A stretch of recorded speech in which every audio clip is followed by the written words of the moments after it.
Hey guys, welcome again to another Sacred Writings video. My name is Jason Damiani, and today I'll be going over a very nice Latin Bible in my collection.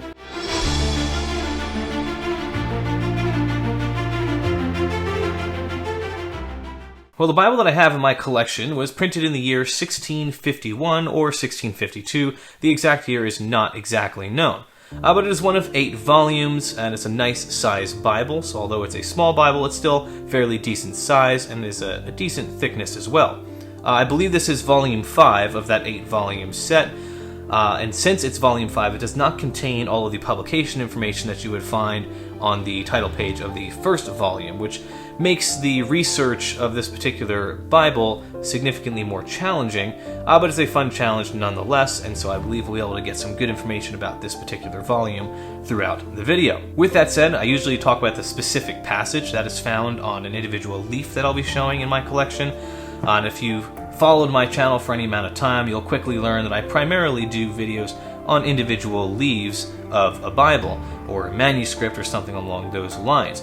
The main reason I do that is just for the cost factor. A full volume or a complete book or Bible that is fully bound is significantly more expensive than individual leaves. And collecting individual leaves also allows me to be a little bit more versatile in what I have in my collection, because I can afford to have a lot more items of individual leaves instead of just spending a ton of money on one individual Bible. So with that said, this particular Bible, or volume of a Bible, contains multiple books of the Bible and not just a specific passage. This particular Bible contains all of the major prophets, that is Isaiah, Jeremiah, Lamentations, the apocryphal book of Baruch, Ezekiel, and Daniel. So, who printed this specific Bible? So this one here, who would have been in charge of its printing? This Bible was printed by a man named Antonius Vitré. He was born in Paris, France in the year 1595 and died on July 10th, 1674. Vitré was a very popular printer in the 17th century, and he was known as the king's printer for various languages. He was very skilled in different languages, and because of that, he would have printed multiple Bibles, such as the Paris Polyglot Bible, which consisted of 10 volumes between 1629 all the way up to 1645. He also executed editions of the Latin Bible in folio and quarto-size Bibles. So, a very versatile man in his printing world and experience, as well as those different languages. Now, as far as the history of this particular Bible, very little is known about its history. Now, what I do know about this Bible is that this Paris Bible was printed by the decision of the Assemblies of the Clergy of 1650.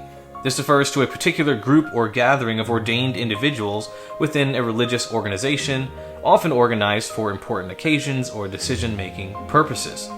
Thus, it was at their request that this particular Bible was printed. And furthermore, this Bible was printed in Latin, was still very common during that time. And although English and French Bibles were produced en masse during the 17th century, it was still very common to have the Bible produced in Latin, since that's something that had been used for hundreds and hundreds of years. Now, where was this particular Bible printed? As I mentioned earlier, this Bible was printed in Paris, France. This is not surprising, as many Bibles were produced in that city for hundreds of years prior and even up to that day. So having a volume like this being printed in Paris is no surprise. As I said, many Bibles would have been produced in Paris hundreds of years earlier. If you've seen any of my other videos on medieval manuscripts, specifically the Parisian Bibles, those Bibles were of course produced in France, typically around 1250 AD, and so that had been happening for at least a few hundred years before this one, definitely earlier though. Now, as far as the materials that were used for this particular Bible, the paper itself, or the leaves that are found within it, would have been printed on cotton rag paper, which is very indicative, very common for that type of printing, especially during the 17th century. And although the binding itself isn't in the best condition, it has been rebound since its original production.